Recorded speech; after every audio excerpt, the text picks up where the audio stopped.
Are చూద్దాం. ఇప్పుడు నేను రెండు కండిషన్ ట్రూ చేస్తాను.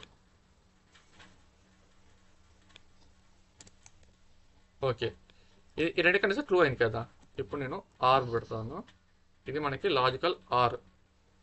ఇప్పుడు మనం ఇది ట్రూ అయింది. 20 less than 50 true, 50 greater than 20 true. So run is equal true. మనకి ట్రూ ఎంత ట్రూ అయింది కదా, ట్రూ. ఇప్పుడు మనం ఫాల్స్ చేద్దాం, దీన్ని ఫాల్స్ అని చేద్దాం. 20 greater than 50 false, 50 greater than 20 true. False true మనకి ట్రూ అవుతుంది. చూడండి కండిషన్ మనకి ట్రూ అవుతుంది. చూసారా, ట్రూ అయింది. False true true. Next false ఇస్తాను, దీనికి కూడా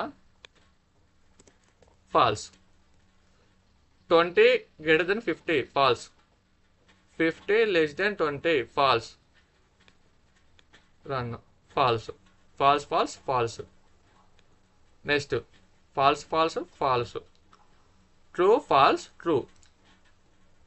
ఇప్పుడు దీన్ని నేను ట్రూ చేస్తాను. ఇప్పుడు 20 greater than less than 50 true, 50 greater than 20 true. అంటే మనకి ట్రూ అవుతుంది. ఇది 50 less than 20 కదా, ఇది 20 less than 50 true, 50 greater than 20. అంటే మనం ఇది లెస్ దాన్ ఇచ్చాం, ఇది లెస్ దాన్ ఇచ్చాం.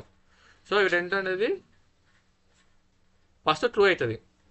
బి పెద్దది కదా, ఇది ట్రూ అయింది కండిషన్. సెకండ్ ఏ పెద్దది అంటుంది, ఇది మనకి ఫాల్స్. అంటే ట్రూ ఫాల్స్ మనకి ట్రూ వస్తుంది మనకి. ఇదిగోండి ట్రూ, అంతే.